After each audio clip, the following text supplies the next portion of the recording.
ভেনেজুয়েলায় ভূমিকম্পের ৩ দিন পরেও ধ্বংসস্তূপের নিচ থেকে জীবিত উদ্ধার হয়েছে ৩৩ জন। এর মধ্যে রয়েছে ১১ বছরের ২ শিশু। এদিকে দেশটিতে বুধবারের শক্তিশালী জোড়া ভূমিকম্পে নিহতের সংখ্যা বেড়ে প্রায় ১৫০০ জনে পৌঁছেছে। আহত ৩১,০০০-এর বেশি মানুষ। আরও জানাচ্ছেন দেওয়ান মোবাশ্বের হোসেন।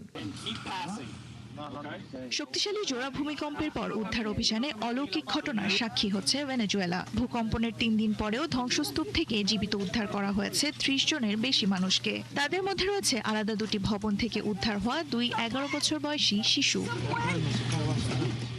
উদ্ধারকারীদের প্রকাশ করা ভিডিওতে দেখা যায় কয়েক ঘন্টার চেষ্টার পর ধ্বংসস্তূপের প্রায় ৩ মিটার নিচ থেকে জীবিত বের করে আনা হয় মইসেস নামের এক শিশুকে। তবে তার মা ও বোনের মৃত্যু হয়েছে বলে জানিয়েছে উদ্ধারকারী দল। কয়েক ঘন্টা পর কারাবালিতা শহর থেকে আরও এক ১১ বছর বয়সী শিশুকে জীবিত উদ্ধার করা হয়। জাতিসংঘ বলছে দুর্যোগের প্রথম ৭২ ঘন্টায় জীবিত উদ্ধারের জন্য সবচেয়ে গুরুত্বপূর্ণ। যদিও সেই সময় পেরিয়ে গেছে, তবুও খাবার ও পানির নাগাল পেলে আরো মানুষকে জীবিত পাওয়া সম্ভব হবে বলে মনে করছেন উদ্ধারকারীরা। আমাদের সাহায্য দরকার, উদ্ধার কাজের জন্য ভারী যন্ত্রপাতি দরকার। এখানে কমপক্ষে ৩০০ জন আটকে আছে, আমরা কেবল ৮০ জনকে বের করতে পেরেছি। ক্ষতিগ্রস্ত এলাকাগুলোতে উদ্ধার কাজের ধীর গতিতে ক্ষোভ বাড়ছে। অনেক পরিবার অভিযোগ করছে পর্যাপ্ত উদ্ধারকারী ও ভারী যন্ত্রপাতির অভাবে স্বজনদের বাঁচানোর সুযোগ নষ্ট হচ্ছে। আফটারশকের আতঙ্কে হাজারো মানুষ খোলা আকাশের নিচে, গাড়িতে কিংবা অস্থায়ী আশ্রয় কেন্দ্রে রাত কাটাচ্ছেন। এদিকে ক্ষতিগ্রস্ত বাড়িগুলো বসবাসের উপযোগী কিনা তা মূল্যায়নের জন্য একটি প্রেসিডেন্সিয়াল কমিশন গঠন করা হয়েছে বলে জানিয়েছেন দেশটির ভারপ্রাপ্ত প্রেসিডেন্ট। সেই সাথে রাস্তা, সেতু ও ফ্লাইওভারের মতো অবকাঠামোর অবস্থাও খতিয়ে দেখা হচ্ছে।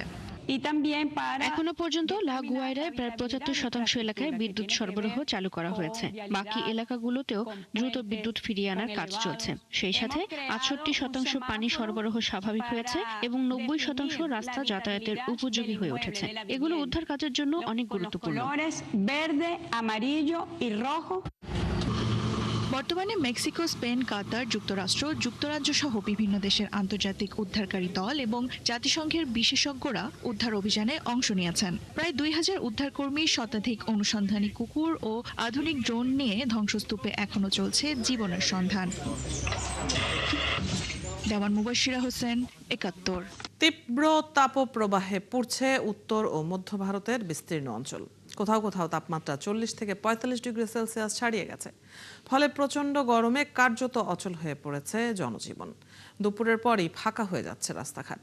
ভারতের আবহাওয়া বিভাগ জানিয়েছে আরও ২ দিন তাপপ্রবাহের এই পরিস্থিতি থাকতে পারে। শারমিন স্বপ্নার প্রতিবেদন।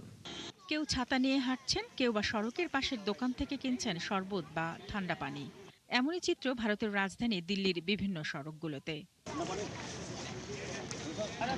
তীব্র তাপপ্রবাহে কার্যত অচল হয়ে পড়েছে দিল্লি সহ ভারতের বিভিন্ন অঞ্চলের জনজীবন। এরই মধ্যে দিল্লি সহ অনেক স্থানে তাপমাত্রা ছাড়িয়েছে ৪০ ডিগ্রি। এদিকে অসহনীয় এই আবহাওয়ার মধ্যে সাধারণত ব্যস্ত থাকা ইন্ডিয়া গেট যুদ্ধ স্মৃতিসৌধেও কমেছে দর্শনার্থী। আমরা কর্ণাটক থেকে এসেছি, সেখানেও বেশ গরম, তবে তাপমাত্রা এখানকার মতো এত ভয়াবহ নয়। অন্যদিকে স্থানীয় আবহাওয়া বিভাগ জানিয়েছে আরও ২ দিন এ ধরনের পরিস্থিতি থাকতে পারে। দিল্লি ছাড়াও পার্শ্ববর্তী অঞ্চলগুলোতে, বিশেষ করে হরিয়ানা, উত্তরপ্রদেশেও আগামী ২ দিন তাপপ্রবাহের পরিস্থিতি এমন থাকতে পারে। তবে বজ্রপাত ও ঝড়ের সম্ভাবনাও রয়েছে, আর তা হলে তাপমাত্রা কিছুটা কমার আশা করছি আমরা। মে ও জুন মাস সাধারণত ভারতে সবচেয়ে উষ্ণতম সময় থাকে। এ সময় উত্তর ও পূর্ব ভারতের অনেক জায়গায় তাপমাত্রা ৪০ থেকে ৪৫ ডিগ্রি সেলসিয়াস ছাড়িয়ে যায়। শারমিন স্বপ্না, ৭১। ইউরোপ জুড়ে বয়ে যাওয়া তীব্র তাপপ্রবাহে ফ্রান্সে অন্তত ১,০০০ মানুষের প্রাণহানির তথ্য রেকর্ড করা হয়েছে। রবিবার দেশটির জনস্বাস্থ্য বিষয়ক সংস্থার এক পরিসংখ্যানে এই তথ্য জানানো হয়। একই সাথে সংস্থাটি সতর্ক করে দিয়ে জানায়, তাপপ্রবাহের কারণে বিভিন্ন ধরনের শারীরিক অসুস্থতায় আরও অনেকে মারা গেছে, যারা পরিসংখ্যানের বাইরে রয়েছে, যে কারণে প্রকৃত মৃতের সংখ্যা আরও বেশি হতে পারে। এদিকে স্থানীয় সময় শনিবার ফ্রান্সে বৃষ্টি হওয়ায় চরম গরম কিছুটা কমেছে। তবে ফ্রান্সের আবহাওয়া সংস্থা বলছে, দেশের বেশিরভাগ অঞ্চলে গরম কমলেও উত্তর পূর্বাঞ্চলের কিছু এলাকা এখনও তাপপ্রবাহের সতর্কবার্তার আওতায় রয়েছে। দেশটির স্বাস্থ্যমন্ত্রী স্তেফানি রিস্ত জানান, আবহাওয়া স্বাভাবিক হওয়ার পরও এই তাপপ্রবাহের প্রভাব প্রায় 10 দিন পর্যন্ত স্থায়ী হতে পারে। ফ্রান্সে স্কাই ডাইভারদের বহনকারী একটি বিমান বিধ্বস্ত হয়ে 11 জন নিহত হয়েছে। রবিবার স্থানীয় সময় সকালের দিকে এই ঘটনা ঘটে বলে জানায় ফরাসি বার্তা সংস্থা এএফপি। কর্তৃপক্ষ জানিয়েছে পূর্বাঞ্চলীয় তোম্বলেন শহরের বিমানবন্দরের কাছে বিমানটি বিধ্বস্ত হয়। খবর পেয়ে উদ্ধারকারী বিভিন্ন সংস্থার সদস্যরা ঘটনাস্থলে পৌঁছে উদ্ধার তৎপরতা শুরু করে। স্থানীয় একাধিক গণমাধ্যম বলছে বিমানটি স্থানীয় একটি প্যারাশুট স্কুল ব্যবহার করছিল। আর নিহত যাত্রীদের মধ্যে 5 জন স্কাই ডাইভিং এর শিক্ষার্থী এবং 5 জন প্রশিক্ষক ছিলেন। বিমানটি উড্ডয়নের পরপরই বিধ্বস্ত হয়।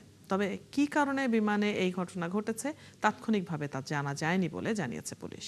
সৌদি আরবের রাস তানুরা শহরে হেলিকপ্টার বিধ্বস্ত হয়ে 14 জন আরোহীর সবাই নিহত হয়েছেন। স্থানীয় সময় রবিবার উৎপাদন সংস্থা আরামকোর এই হেলিকপ্টারটি বিধ্বস্ত হয়। সৌদি রাষ্ট্রীয় গণমাধ্যম জানিয়েছে নিহত 14 জনই সৌদি নাগরিক ছিলেন।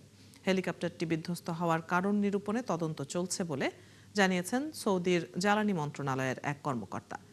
রাস্তানুরা হরমুজ প্রণালীর পূর্ব পশ্চিম উপকূলে অবস্থিত। ইরানের সঙ্গে যুক্তরাষ্ট্র ইসরায়েল যুদ্ধের কারণে প্রায় 4 মাস রাস্তানুরা টার্মিনালে কার্যক্রম বন্ধ ছিল। গত শুক্রবার থেকে সেখানে অপরিশোধিত তেল লোডিং পুনরায় শুরু হয়েছিল। হামলা বন্ধ করে আলোচনায় বসতে রাজি হয়েছে ইরান ও যুক্তরাষ্ট্র। রয়টার্স ও অ্যাক্সিওসের প্রতিবেদনে বলা হয়েছে মঙ্গলবার কাতারের রাজধানী দোহায় দুই দেশ কৌশলগত বিভিন্ন বিষয় নিয়ে আলোচনা করবে। বৈঠকে হরমুজ প্রণালী নিয়ে বাণিজ্যিক জাহাজ চলাচল স্বাভাবিক রাখা এবং সংশ্লিষ্ট বিরোধ নিয়ে আলোচনা হবে। একই সঙ্গে উভয় পক্ষ আপাতত সামরিক তৎপরতা স্থগিত রাখতে সম্মত হয়েছে বলে জানিয়েছে মার্কিন কর্মকর্তারা। অন্যদিকে লেবাননের পার্লামেন্ট স্পিকার নাবিহ বেরি বলেছেন ইসরায়েলের সঙ্গে প্রস্তাবিত কাঠামোগত চুক্তি লেবাননে হামলা বন্ধ না করায় তা বাস্তবায়ন হবে না। এছাড়া গাজায় ইসরায়েলি হামলায় আরও 4 ফিলিস্তিনি নিহত হয়েছেন। একই সঙ্গে সিরিয়ার কুনেইত্রা ও দারা প্রদেশে ইসরায়েলি অভিযানের নিন্দা জানিয়ে দামেস্ক বলেছে এসব হামলা পুরো অঞ্চলে নতুন করে উত্তেজনা ছড়িয়ে দিতে পারে। আগামী 30 দিন হরমুজ প্রণালী ইরানের পূর্ণ নিয়ন্ত্রণে থাকবে বলে জানিয়েছেন দেশটির পররাষ্ট্রমন্ত্রী আব্বাস আরাকচি। আল জাজিরার এক প্রতিবেদনে এই তথ্য জানানো হয়েছে। ইরানের পররাষ্ট্রমন্ত্রী সতর্ক করে বলেছেন এ বিষয়ে অন্য কোনো দেশের একতরফা হস্তক্ষেপ পরিস্থিতিকে আরও জটিল করে তুলতে পারে। প্রণালীটি পুরোপুরি পুনরায় চালু হতে বিলম্ব ঘটতে পারে বলেও জানান আরাকচি। এই গুরুত্বপূর্ণ জলপথের পূর্ণ সক্ষমতা পুনরুদ্ধার করার লক্ষ্যেই ইরান কাজ করছে বলেও ইরানি পররাষ্ট্রমন্ত্রী জানান। তিনি আরও বলেন হরমুজের এই দায়িত্ব ইরানের। এ বিষয়ে অন্য কোনো পক্ষ বা রাষ্ট্রের কোনো ভূমিকা নেই। হরমুজ প্রণালীর রক্ষণাবেক্ষণের পুরো দায়িত্ব কেবল ইরানের উপর ন্যস্ত। এই কাজের ক্ষেত্রে অন্য কোনো দেশ বা পক্ষের সংশ্লিষ্টতা নেই।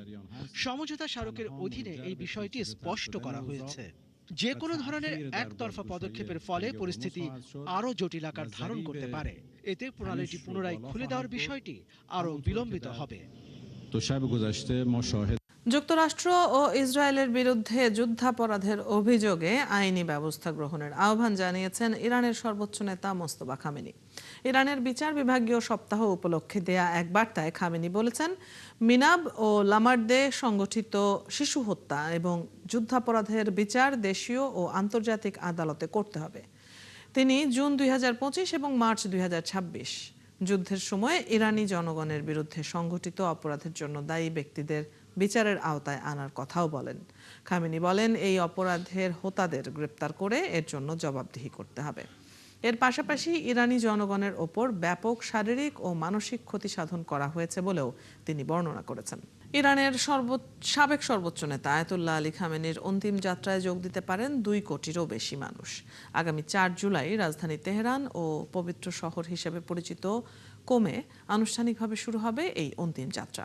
পরে 9 জুলাই তার জন্মস্থান মাশহাদে তাকে চিরনিদ্রায় শায়িত করা হবে বলে রবিবার এক প্রতিবেদনে জানিয়েছে বার্তা সংস্থা মেহের নিউজ। পুরো প্রক্রিয়াটি যেন সুন্দর ও সুষ্ঠুভাবে হয় সেজন্য ইসলামিক বিপ্লবী গার্ড ও পুলিশের সঙ্গে কাজ করছে সংশ্লিষ্ট কর্তৃপক্ষ। ইরানের রাজনৈতিক অঙ্গনের প্রায় সব নেতা খামেনির শেষ বিদায় অনুষ্ঠানে উপস্থিত হবেন। ফলে তাদের নিরাপত্তার বিষয়টিকে প্রাধান্য দেওয়া হচ্ছে। এর আগে গত ২৮ ফেব্রুয়ারি যুক্তরাষ্ট্র ও ইসরায়েলের যৌথ হামলায় প্রাণ হারান খামেনি। তার মৃত্যুর পরপরই এর পরিকল্পনা করা হলেও নিরাপত্তার কারণে সেটি স্থগিত করা হয় বলে জানায় ইরানি সংবাদ মাধ্যমগুলো। মধ্যপ্রাচ্যে দীর্ঘদিনের মার্কিন একচ্ছত্র প্রভাবের সমীকরণ বদলে যাচ্ছে। নিরাপত্তার ক্ষেত্রে যুক্তরাষ্ট্রের ভূমিকা এখনও গুরুত্বপূর্ণ থাকলেও অর্থনৈতিক অংশীদার হিসেবে দ্রুত শক্ত অবস্থান তৈরি করেছে চীন। এরই মধ্যে আঞ্চলিক দেশগুলোর মধ্যেও বাড়ছে সরাসরি কূটনৈতিক যোগাযোগ। বিশ্লেষকদের মতে এই পরিবর্তন মধ্যপ্রাচ্যের ভূ রাজনীতিতে নতুন এক অধ্যায়ের সূচনা করছে। বিস্তারিত মনিরুজ্জামান বাবুর প্রতিবেদনে।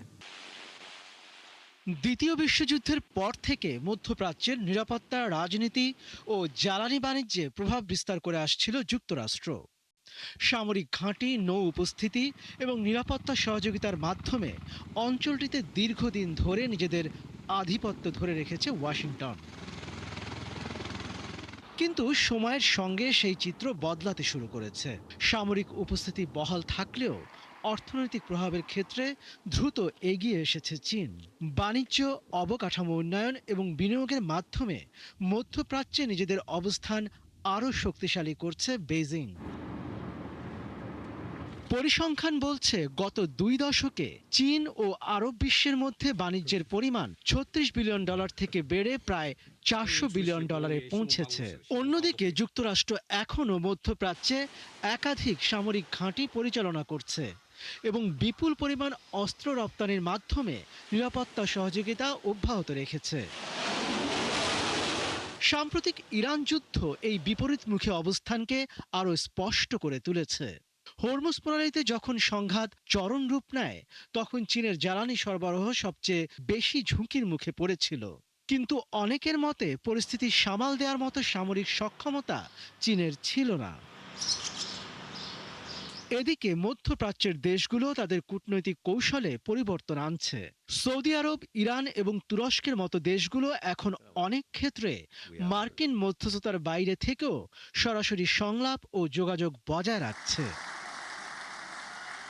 বিশ্লেষকদের মতে নিরাপত্তার জন্য যুক্তরাষ্ট্র এবং অর্থনৈতিক উন্নয়নের জন্য চীনের উপর নির্ভরতার এই দ্বৈত বাস্তবতা মধ্যপ্রাচ্যে এক নতুন ভারসাম্য তৈরি করছে।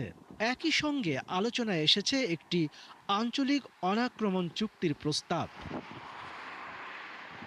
তবে দীর্ঘদিনের অবিশ্বাস, আঞ্চলিক প্রতিদ্বন্দ্বিতার ফলে এমন কোনো উদ্যোগ কতটা কার্যকর হবে তা নিয়ে এখনো রয়েছে প্রশ্ন। মনিরুজ্জামান বাবু, ৭১। ইউক্রেনের দক্ষিণ পূর্বাঞ্চলীয় শহর জাপোরিজিয়ায় রুশ বাহিনীর বিমান হামলায় নিহত হয়েছেন অন্তত 1 জন, আহত 2 শিশু সহ 14 জন। রবিবার গাইডেড বোমা দিয়ে এই হামলা চালানো হয়েছে বলে জানিয়েছে স্থানীয় কর্মকর্তারা। এতে বেশ কয়েকটি আবাসিক ভবন ও ব্যক্তিগত বাড়ি ক্ষতিগ্রস্ত হয়। ধ্বংসস্তূপের নিচ থেকে 1 নারী ও 1 শিশুকে উদ্ধার করেছে জরুরি বিভাগের কর্মীরা। এদিকে উদ্ধার অভিযান অব্যাহত রয়েছে বলে জানিয়েছে ইউক্রেনের জরুরি সেবা বিভাগ। হামলার পর ঘটনাস্থলে চলছে ধ্বংসাবশেষ সরানোর কাজ। স্থানীয় বাসিন্দারা বলছেন, দীর্ঘদিনের যুদ্ধ ও হামলায় তারা ক্লান্ত। বেসামরিক মানুষের ওপর হামলা বন্ধের আহ্বান জানিয়েছেন তারা। ব্রাজিলের রিও ডি জেনেইরোর 3 বোন লেভিটা, জোরাইদে এবং জুলিনা, তাদের বয়স যোগ করলে দাঁড়াবে 316 বছর। বলা হচ্ছে বিশ্বের সবচেয়ে দীর্ঘজীবী 3 বোন তারা। তাদের জীবন কাহিনী এখন হয়ে উঠেছে বৈজ্ঞানিক গবেষণার গুরুত্বপূর্ণ অংশ। গবেষকরা তাদের ডিএনএ বিশ্লেষণ করছেন, খুঁজছেন দীর্ঘায়ুর পেছনের সম্ভাব্য জেনেটিক রহস্য। আরো জানাচ্ছেন দেওয়ান মুবাশশিরা হোসেন।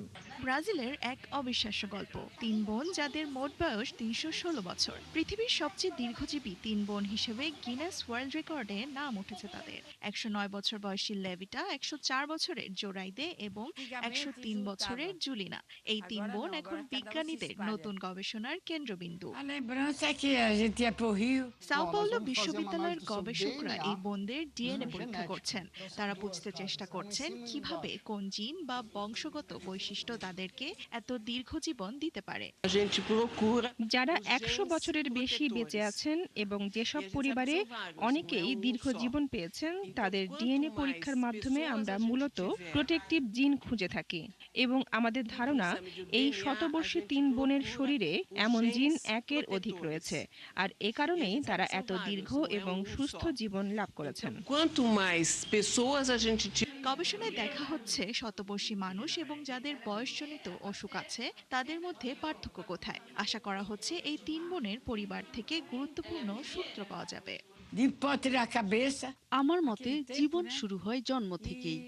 মায়ের পুষ্টি খুব গুরুত্বপূর্ণ। আমরা ছোটবেলা থেকেই ঘরের তৈরি খাবার খেয়ে বড় হয়েছি। সবজি, শাকসবজি সবই নিজের হাতে চাষ করা। আমরা ছোটবেলায় নদীতে যেতাম, মাথায় করে পানি আনতাম, মাছ ধরতাম, খেলতাম, সাঁতার কাটতাম, সবকিছুই ছিল একদম তাজা খাবার। তখন ফ্রিজও ছিল না। হয়তো এভাবেই আমরা ভালো থেকেছি। গবেষকরা বলছেন শুধু জীবনধারা নয়, জিনগত কারণও দীর্ঘায়ুর পেছনে বড় ভূমিকা রাখতে পারে। তারা আশা করছেন ভবিষ্যতে শত শত শতবর্ষীর তথ্য বিশ্লেষণ করে বয়সজনিত রোগ প্রতিরোধের নতুন দিক উন্মোচন করা সম্ভব হবে। দেওয়ান মুবাশিরা হোসেন, ৭১। এই ছিল আজকের আয়োজনে। বিশ্বের আরও নতুন কিছু খবর ও বিশ্লেষণ নিয়ে আগামীকাল সকাল 9:30 আবারও হাজির হবে বিশ্বযোগ। সরাসরি সংবাদ অনুষ্ঠান দেখতে চোখ রাখুন ৭১-এর ফেসবুক পেজে এবং সাবস্ক্রাইব করুন ৭১-এর ইউটিউব চ্যানেল। থাকুন ৭১-এর সাথে।